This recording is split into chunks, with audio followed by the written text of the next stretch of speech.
오늘 말씀의 제목은 풍요와 번영의 끝에서입니다. 풍요와 번영의 끝에서. 여러분들은 혹시 스키피오라고 하는 인물을 들어보신 적이 있으십니까? 로마 제국이 이 작은 나라에서 제국으로 이 발돋움하게 된 결정적인 이 원인이 되었던 전쟁이 있습니다. 바로 북아프리카의 맹주였던 이 한니발 장군이 이끄는 이 카르타고의 그런 대제국과 벌였던 바로 이 포에니 전쟁이었습니다.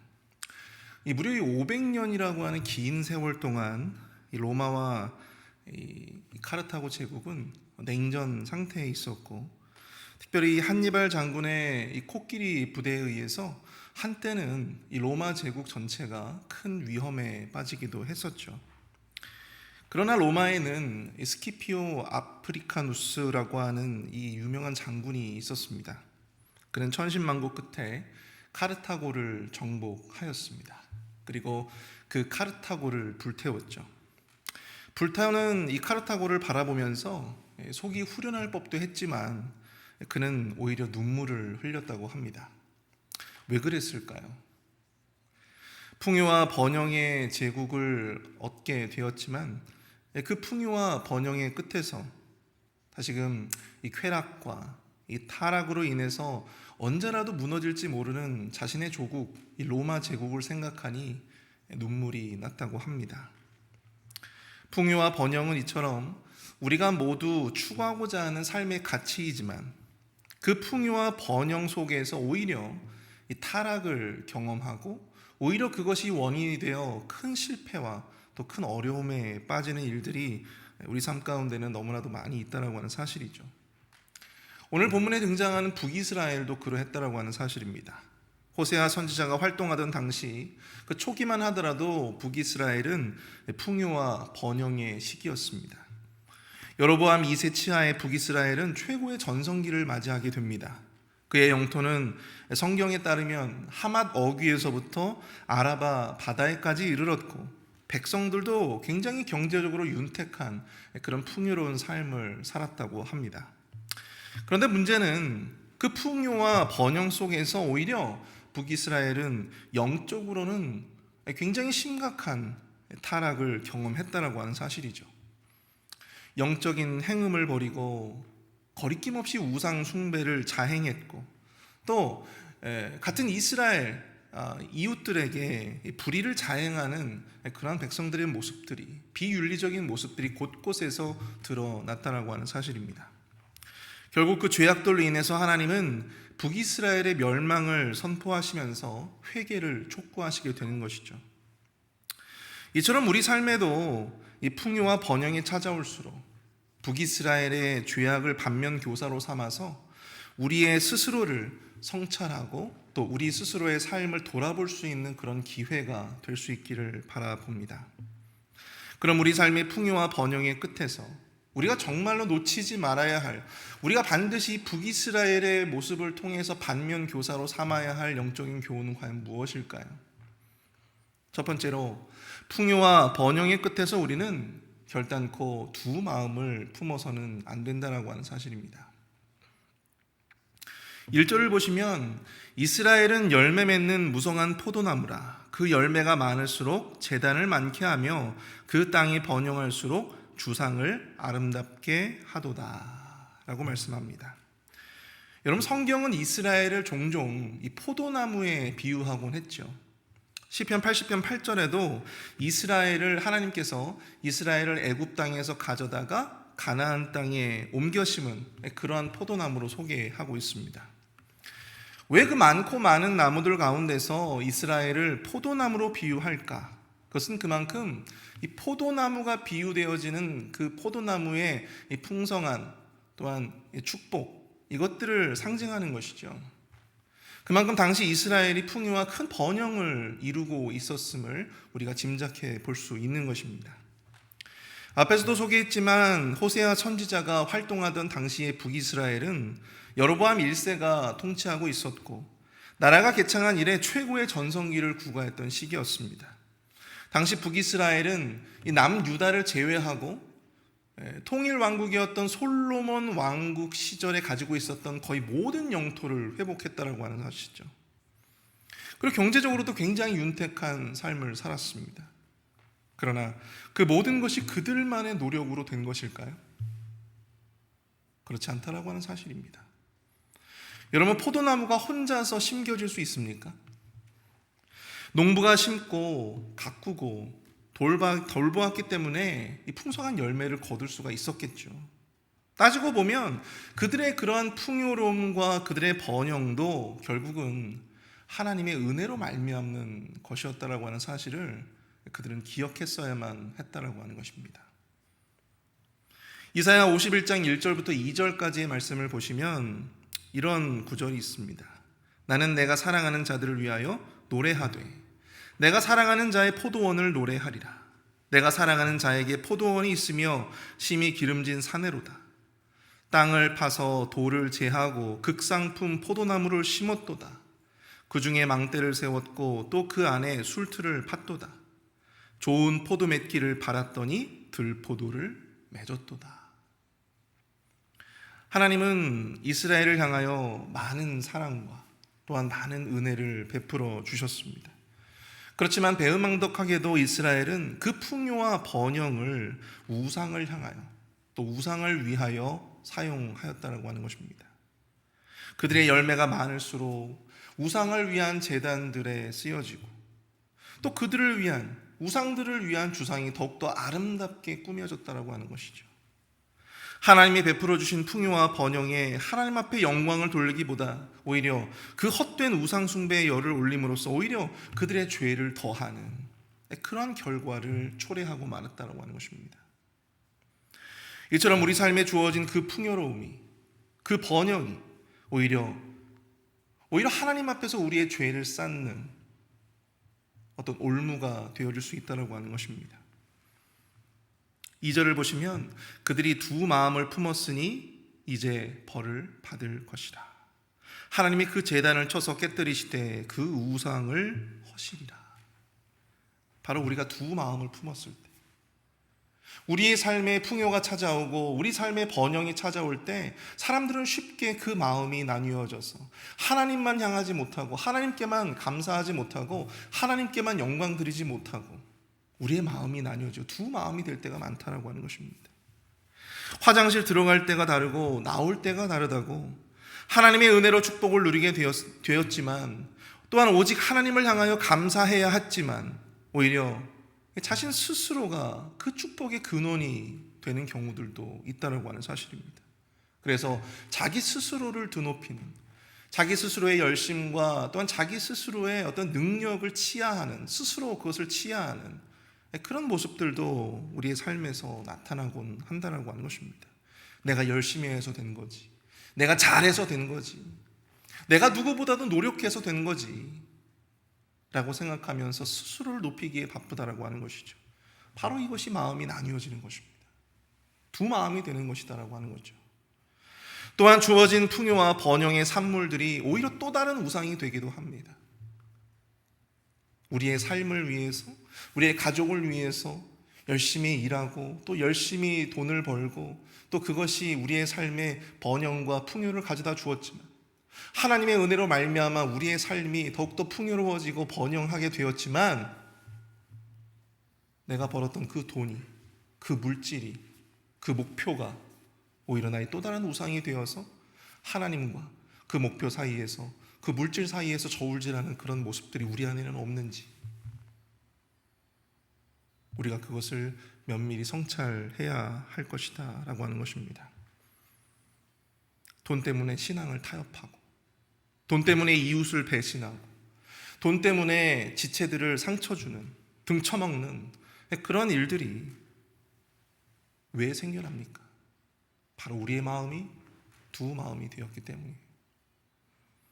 시편 116편 12절에 이 시편 기자의 고백이 저와 여러분들의 고백이 될 수 있기를 축복합니다. 내게 주신 모든 은혜를 내가 여호와께 무엇으로 보답할까? 이 고백의 신앙이 다름 아닌 우리의 마음을 가득 채울 수 있게 되어지기를 축복합니다.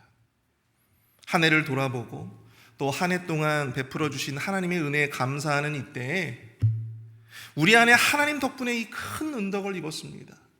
오직 하나님의 은혜로 말미암아 내가 이런 큰 번영과 삶의 큰 풍요로움을 입게 되었습니다 하면서 내가 하나님 앞에 무엇을 드릴 수 있을까?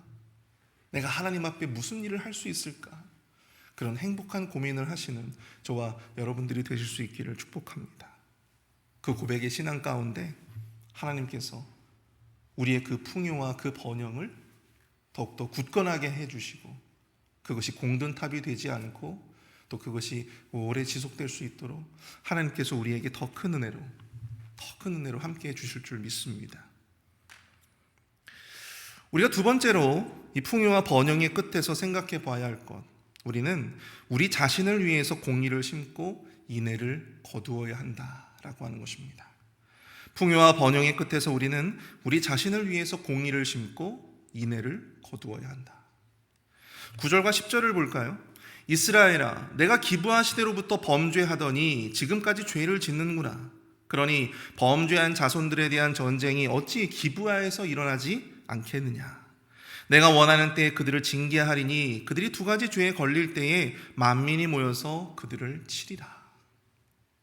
우리의 삶의 풍요와 번영이 임할수록 우리는 영적인 죄의 경계를 결코 늦춰서는 안 됩니다.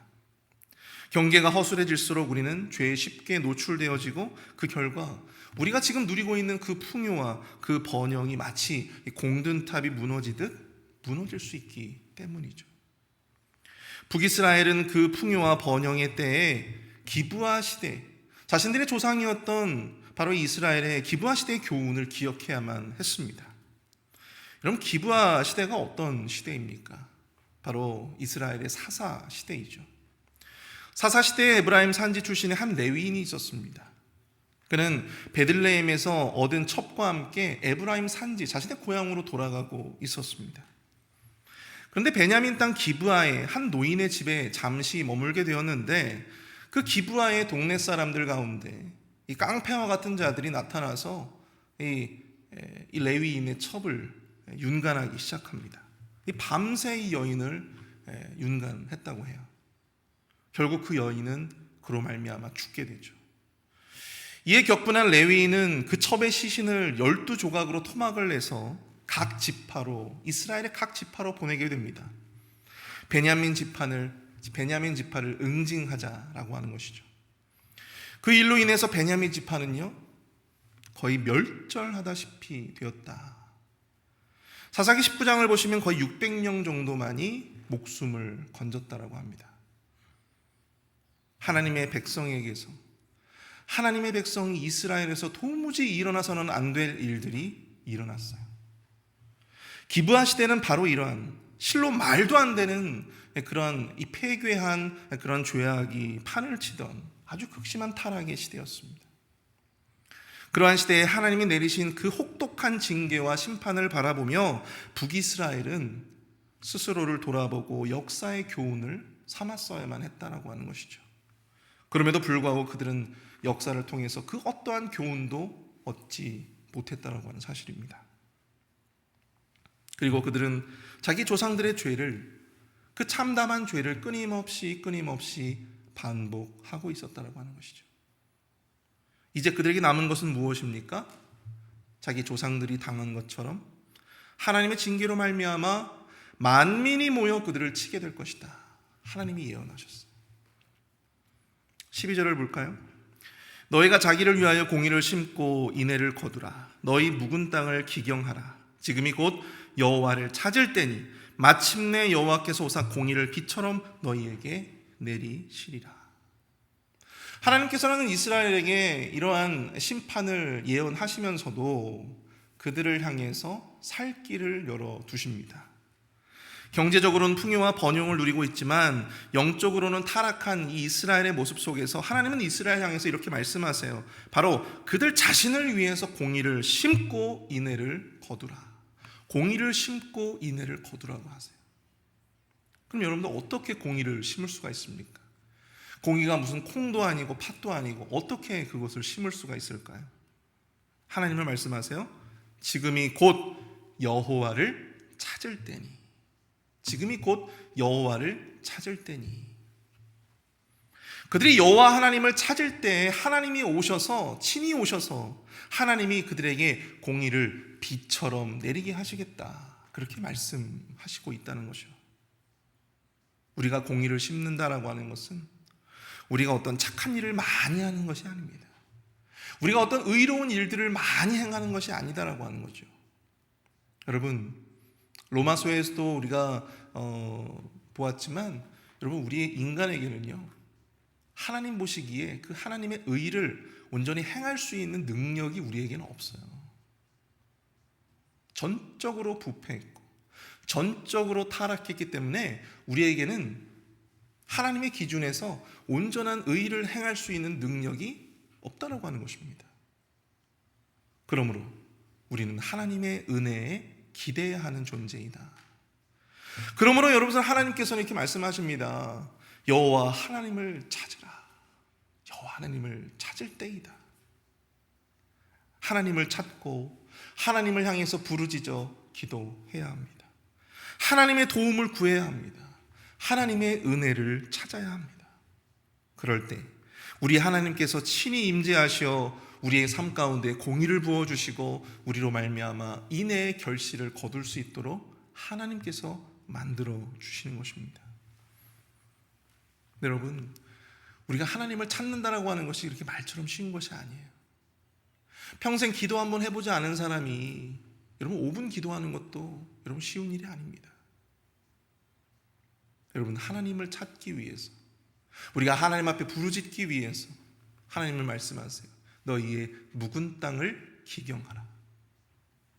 우리의 그런 강박한 마음을 내려놓고 하나님의 말씀 앞에 열린 마음으로 그 말씀을 받아야 한다고 하는 것입니다. 하나님의 말씀 앞에 열린 마음으로 그 말씀을 받고 우리의 그런 죄악스러운 고집과 엄격한 기준으로 하나님을 판단하고 말씀을 판단해서는 안 된다고 하는 사실입니다. 바리새인과 서기관 같은 마음으로는, 여러분, 그런 굳은 마음으로는, 그런 강팍한 마음으로는 결코 하나님의 말씀의 결실을 거둘 수 없는 것이죠. 결단코 우리는 그 상태에서 하나님을 찾을 수 없어요. 자기 의가 살아서는요, 결단코 하나님을 찾지 못합니다.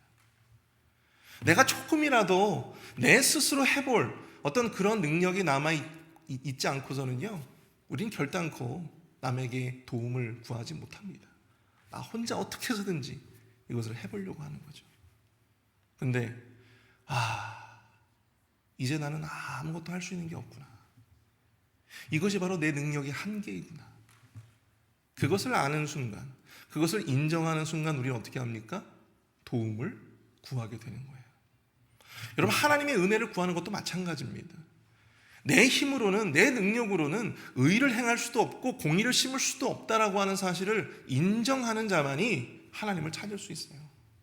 하나님께 도움을 구할 수 있습니다. 하나님의 은혜를 구할 수 있다고 하는 것입니다. 이처럼 묵은 땅을 기경한다고 하는 것은 나로서는 안 됨을 알고 인정하는 거예요. 하나님만이 나를 바꿀 수 있고 하나님만이 나의 삶을 돌이키실 수 있다라고 하는 이 사실을 인정하는 그런 겸손한 마음의 순종이 우리 삶에 있기를 축복합니다. 바로 공의를 심고 인애를 거두는 비결임을 깨닫는, 그것이야말로 공의를 심고 인애를 거두는 비결임을 온전히 깨닫는 우리 모두가 될 수 있기를 바랍니다. 그렇게 우리가 우리를 위해서 공의를 심고 또 인애의 결실을 거두게 될 때 그 풍요와 부요의 끝에서 우리는 하나님이 주실 더 큰 은혜와 축복을 더 크게 경험하게 될 줄로 믿습니다. 우리 시간 함께 기도하기를 원합니다. 우리 하는 일이 잘 되고 또한 잘 풀리고 풍요와 번영의 끝에서 우리가 그것에 취해서 우리 스스로 이 죄악의 노예로 전락하는 인생이 아니라 풍요와 번영의 끝에서 스스로를 돌아보고 두 마음을 품지 않고 온전히 하나님만을 바라보며 하나님의 은혜만을 바라는, 하나님을 찾고 하나님을 부르짖는 바로 그러한 자가 되게 하여 주시옵소서. 우리 함께 기도하겠습니다. 사랑과 은혜가